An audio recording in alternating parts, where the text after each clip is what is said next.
여러분, 우리는 지금 엄청난 기만과 급속한 분열의 시대를 살아가고 있습니다. 아마 이 제목이 어떤 분들에게는 충격적으로 들릴 수도 있고 심지어 음모론 같다고 생각할 수도 있습니다. 확인되었습니다. 글로벌 디지털 시스템이 전개될 것이며 생각보다 더 심각합니다. 하지만 저는 여러분 앞에 추측하거나 즐거움을 주기 위해 선 것이 아닙니다. 오히려 성경적 명확성과 확신으로 경고하기 위해 섰습니다. 이것은 단순히 편집증에 관한 것이 아닙니다. 이것은 예언에 관한 것입니다. 이것은 오늘날의 헤드라인에 관한 것이 아닙니다. 이것은 불변하는 하나님의 말씀이 이미 선포한 것에 관한 것입니다. 오해하지 마십시오. 전 세계적으로 받아들여지고 있는 이른바 디지털 식별 시스템은 고립된 혁신이 아닙니다. 그것은 구매, 판매, 이동, 데이터, 그리고 궁극적으로는 양심에 대한 통제를 중앙 집중화하려는 거대한 조직적인 노력의 일부입니다.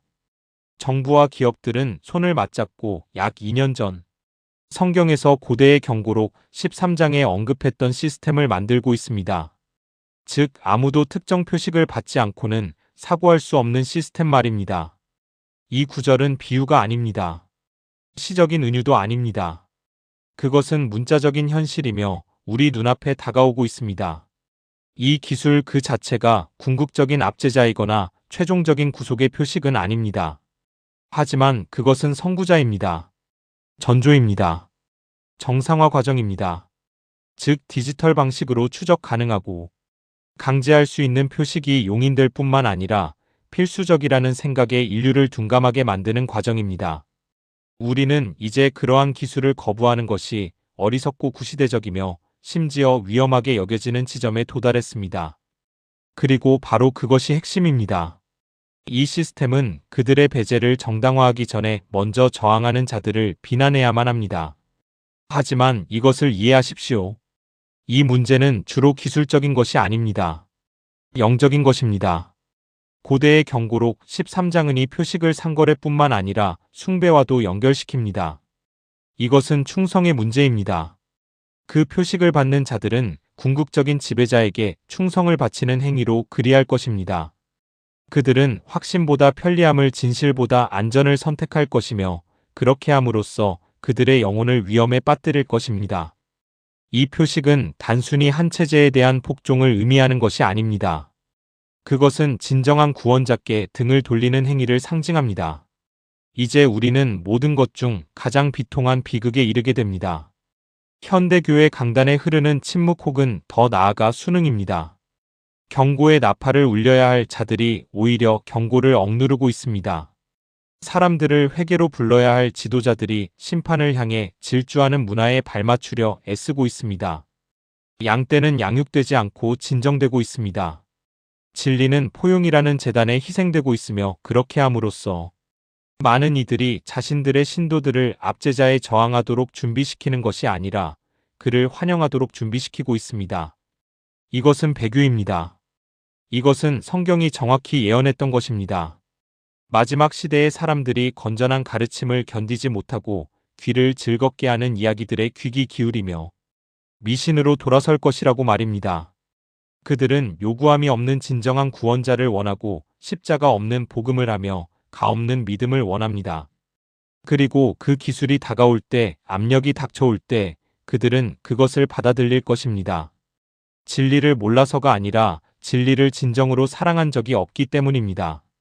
저는 여러분에게 위안과 타협을 제공하기 위해 여기 온 것이 아닙니다.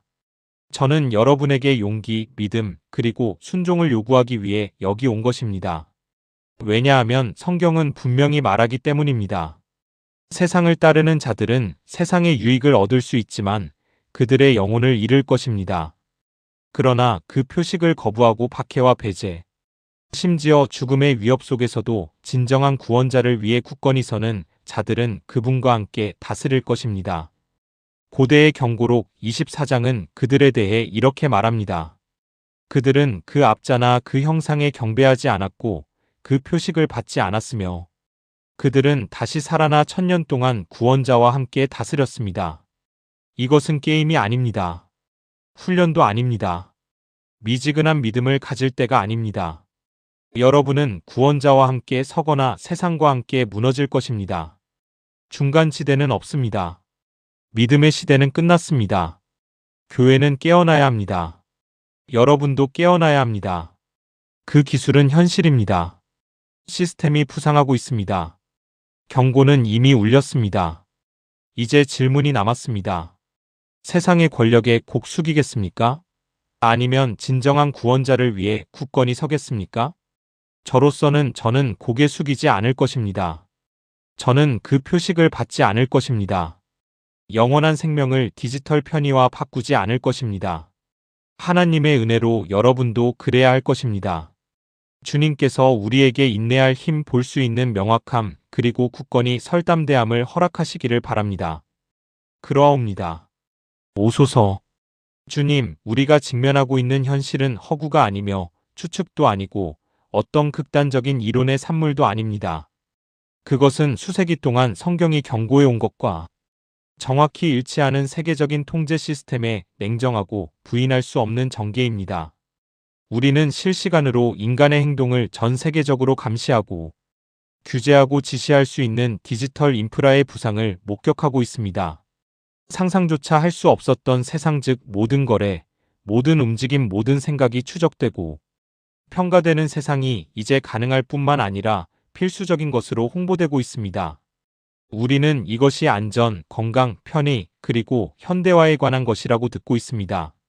하지만 세련된 포장과 설득력 있는 언어 뒤에는 훨씬 더 사악한 것, 즉 통제의 기계 장치가 숨어 있습니다. 세상은 보안이라는 환상을 대가로 개인의 자유 상실을 받아들이도록 길들여지고 있습니다.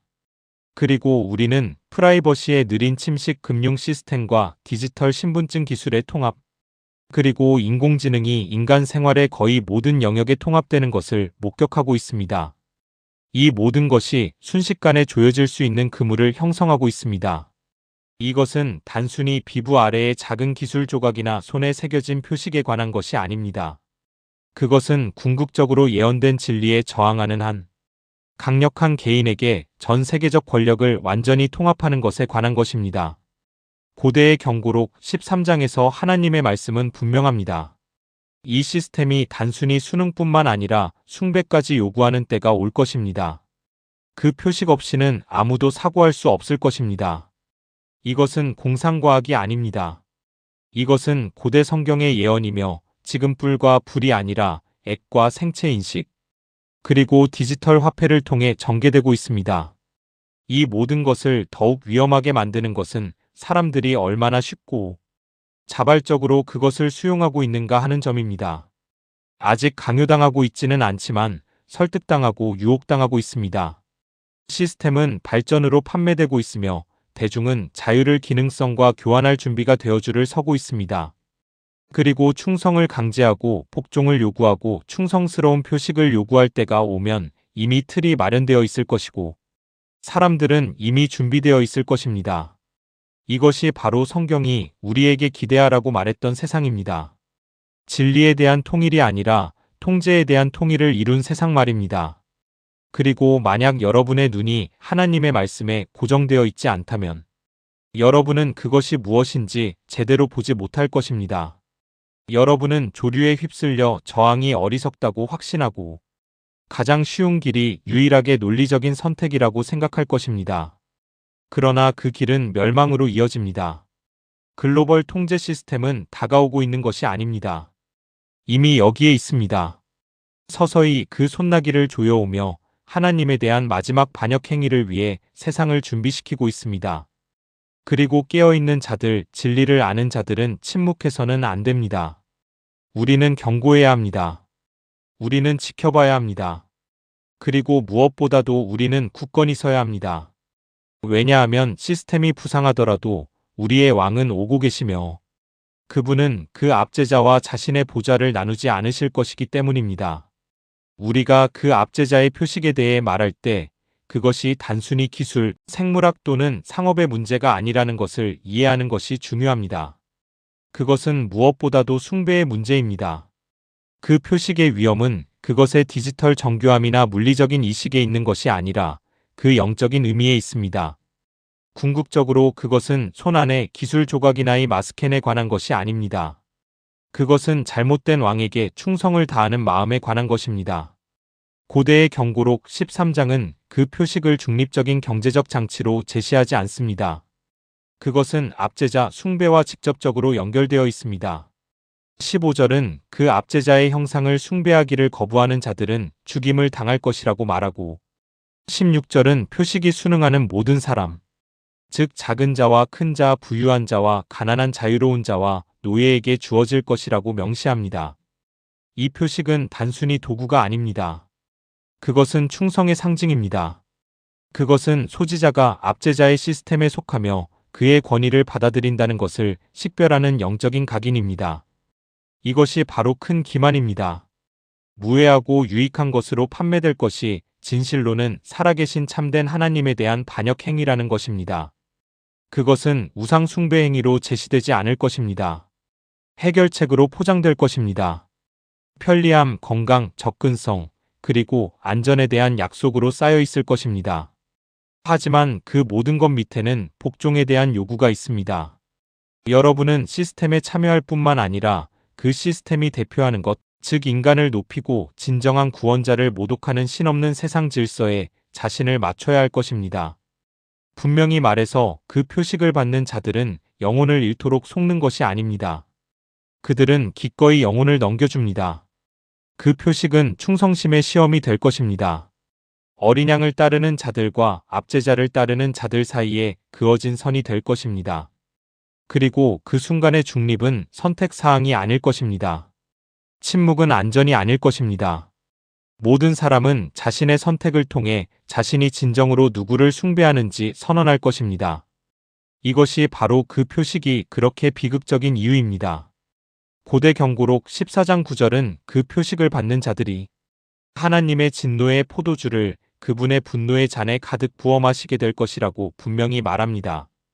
그 지점 이후에는 회개도 되돌릴 수도 번째 기회도 없습니다. 왜냐하면 그 표식의 수용은 사악한 세력에 대한 충성심을 영구적으로 선언하는 최후의 저항, 행위가 될 것이기 때문입니다. 이것은 금속 조각이나 마이크로칩에 관한 것이 아닙니다. 혁신에 대한 두려움이나 과학에 대한 의심에 관한 것도 아닙니다. 그것은 영혼의 충성에 관한 것입니다. 여러분은 숭배하도록 만들어졌으며 창조주를 숭배하든지 아니면 그 모조품을 숭배하든지 둘 중 하나를 택할 것입니다. 그 적은 이것을 알고 있습니다. 그는 여러분의 돈을 원하는 것이 아니라 여러분의 숭배를 원하며 그것을 얻기 위해 어떤 시스템, 어떤 기술, 어떤 압력이든 사용할 것입니다. 그렇기 때문에 우리는 영적으로 깨어 있어야 합니다. 겉모습에 현혹되어서는 안 됩니다. 우리는 그 배후에 있는 영을 분별해야 합니다. 왜냐하면 가장 큰 시험은 우리가 한 기술을 피할 준비가 되어 있는지 여부가 아니라 우리의 믿음이 시험받을 때 굳건히 설 준비가 되어 있는지 여부이기 때문입니다.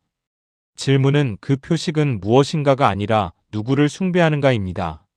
여러분의 마음을 붙들고 있는 분이 여러분의 영원한 운명을 결정할 것입니다. 그리고 결정을 내릴 시간은 바로 지금입니다. 가장 비통하고 위험한 시대의 징조 중 하나는 세상에서 일어나고 있는 일뿐만 아니라 교회 안에서 일어나고 있는 일입니다. 그 적은 단순히 정부, 기술, 그리고 문화적 시스템을 통해서만 일하는 것이 아닙니다. 한때 진리에 굳건히 섰다고 주장했던 강단, 신학교 그리고 종교기관들을 통해서도 일하고 있습니다. 교회 내의 기과 배교의 증가는 부수적인 문제가 아닙니다. 그것은 압제를 세상이 받아들이도록 준비시키는 악한 세력의 전략의 핵심입니다. 성경은 우리에게 분명히 경고합니다. 마지막 때에 큰 배교가 있을 것이다. 데살로니가 가후서 2장 3절은 아무도 어떤 식으로든 여러분을 속이지 못하게 하십시오. 그날이 오기 전에 먼저 반역이 와야 합니다라고 말합니다. 그 반역은 정치적 봉기가 아닙니다.